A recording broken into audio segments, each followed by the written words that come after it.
ہم سنی ہیں، لیکن ایک سوال ہے کہ جب مسلمان جو ہیں تو پھر اہل سنت کہلانا کیوں ضروری ہوا؟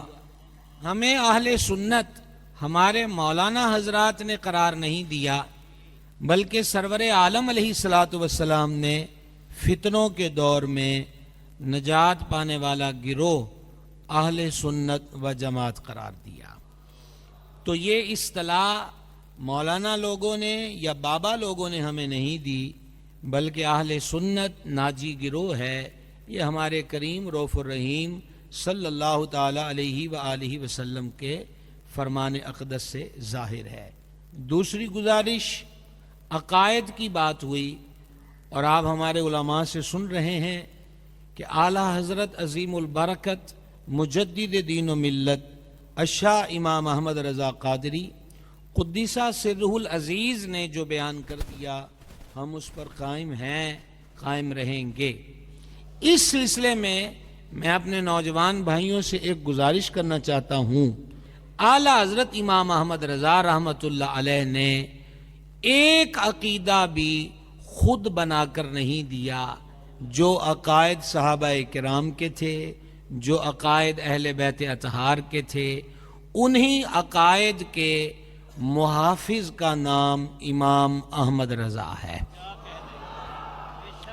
اور اس کے لیے آپ کو کہیں دور دراز سفر اختیار کرنے کی ضرورت نہیں، صرف فتاوی رضویہ شریف پڑھیے، آپ ایک سمندر میں غوطہ زن ہوں گے۔ یہاں آپ کو قرآن کریم کے نایاب ہیرے بھی ملیں گے، احادیث شریفہ کے قیمتی موتی بھی ملیں گے، ائمہ فقہ کے ارشادات کے در نایاب بھی ملیں گے۔ تو یہ دوسری بات ہے۔ تیسری چیز، اہل سنت کے نام کے ساتھ بہت ساری چیزیں ایسی منسوب کر دی گئیں، جوڑ دی گئیں، نتھی کر دی گئیں، جن کا سرے سے ہی اہل سنت سے کوئی تعلق، کوئی ناتا، کوئی واسطہ نہیں ہے۔ اس کو بھی نمبر وائز گنے تو پوری رات چاہیے، اور میں مختصر وقت میں چند چیزیں آپ کے سامنے رکھنا چاہتا ہوں۔ مزارات اولیاء رحمہم اللہ علیہم، ہم اللہ والوں کے مزارات پر حاضر ہوتے ہیں، ان کی عبادت کرنے کے لیے نہیں، ان کی پوجا کرنے کے لیے نہیں، کیونکہ اللہ کا ولی ہے، ہوتا ہی وہ ہے جو ساری زندگی اللہ وحدہ لا شریک کی عبادت کا درس دیتا ہے۔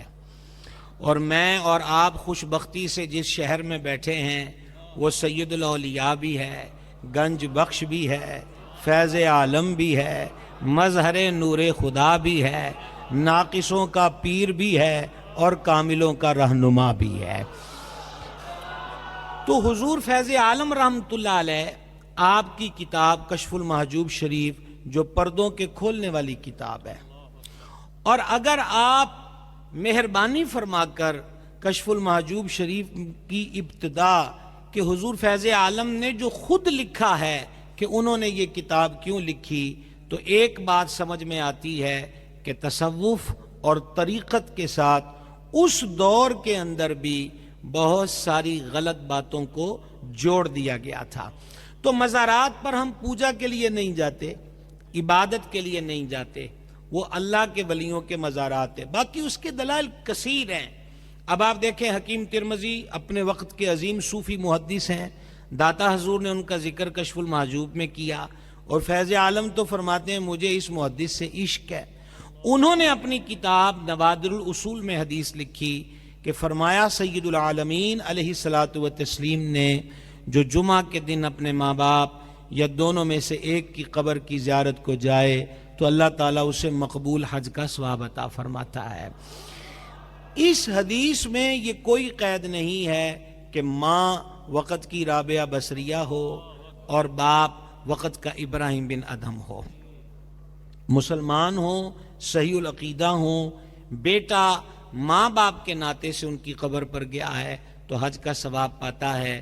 جب ان کا یہ مقام ہے تو جہاں وہ بستے ہوں جنہوں نے ساری زندگی اللہ اور اس کے رسول کا پیغام عام کیا، ان مزارات پر رحمتوں کا عالم کیا ہوگا۔ دوسری بات، مزارات پر چادر چڑھانا۔ اعلی حضرت عظیم البرکت قدس سرہ العزیز مزار پر چادر چڑھانے کے مسئلے کے بارے میں فرماتے ہیں، کسی نے منت مانگی کہ میرا کام ہو جائے تو میں مزار پہ چادر پیش کروں گا۔ اب پہلے سے اس مزار پر ایک یا دو چادریں موجود ہیں تو تیسری چادر خریدنے کی ضرورت نہیں، بلکہ جتنے پیسے اس چادر پر لگتے ہیں اتنی رقم غرباء فقراء میں اسی ولی کے ایصال ثواب کے لیے تقسیم کر دیے جائیں۔ نتیجہ نکلا کہ ہمارے ہاں چادر کا تصور نہ فرض ہے نہ واجب ہے، پھر چڑھاتے کیوں ہیں؟ امام عبد الغنی قدس سرہ العزیز نے بڑی کمال کی بات لکھی، وہ فرماتے ہیں کہ مزار شریف پہ چادر اللہ کریم کے ولی کی روح کی تعظیم کے لیے ہے۔ تیسری چیز، مزارات کو سجدہ کرنا۔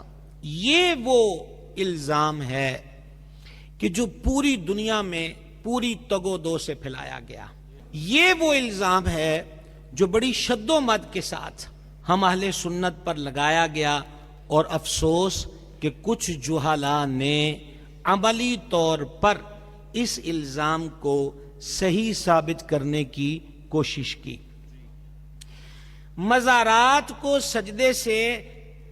سجدے کے عمل کو نتھی کیا گیا بریلویت کے ساتھ، اور بریلوی کس کو کہا گیا؟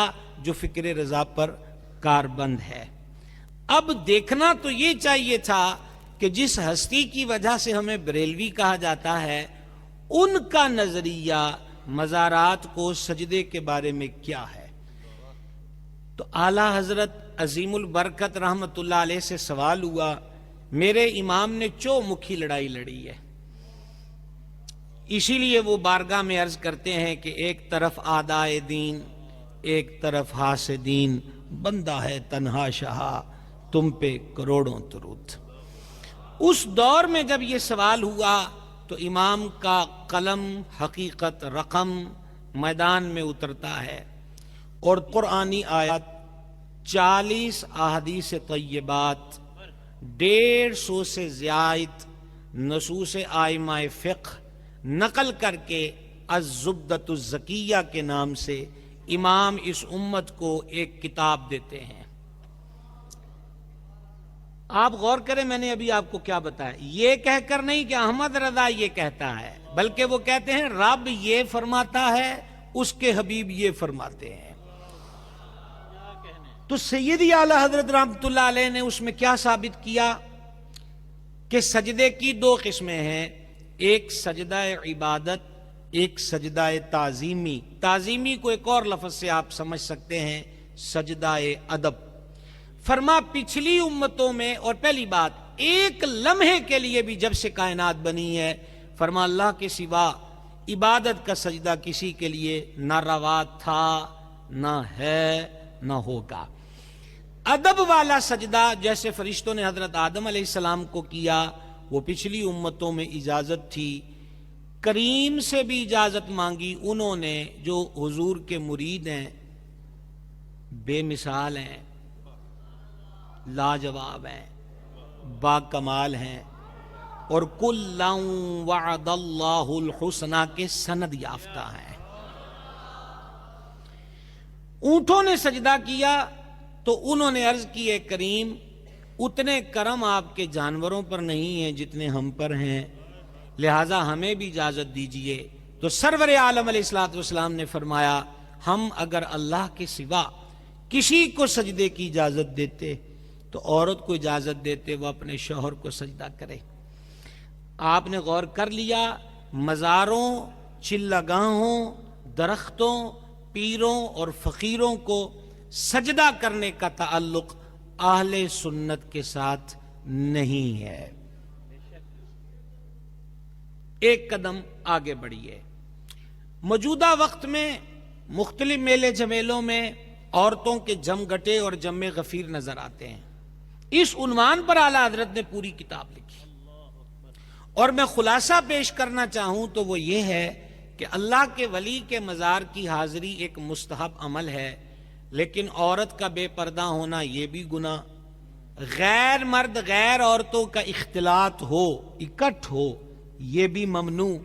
تو ایک مستحب کام کے لیے اتنے ناجائز کاموں کی اجازت نہیں دی جا سکتی. میرا امام لکھتے لکھتے یہ بھی لکھتا ہے کہ کائنات میں ایک ہی مزار ہے جس کے دم قدم سے عالم میں بہار ہے، اور وہ حضور پر نور صلی اللہ تعالی علیہ وآلہ وسلم کا مزار اقدس منور ہے. حاجن جب جائے گی تو اس کے لیے وہاں کی حاضری ضروری ہے. اس کے علاوہ کسی مزار پر عورت کا جانا نہ فرض ہے نہ واجب ہے. ایک قدم آگے بڑھائیے. اب منت مانگ لی عورت نے کہ میرا یہ کام ہو جائے تو درگاہ پر جا کر میں نیاز پکاؤں گی اور بانٹوں گی. اس کو وہاں جانے کی ضرورت نہیں، وہ کسی مرد کو بھیج دے تب بھی ادا ہو جائے گی، بلکہ دربار پر بھی دیگ نہ جائے، اس ولی کے ایصال ثواب کے لیے اپنے ہی محلے میں بانٹ دے، منت تب بھی ادا ہو جائے گی.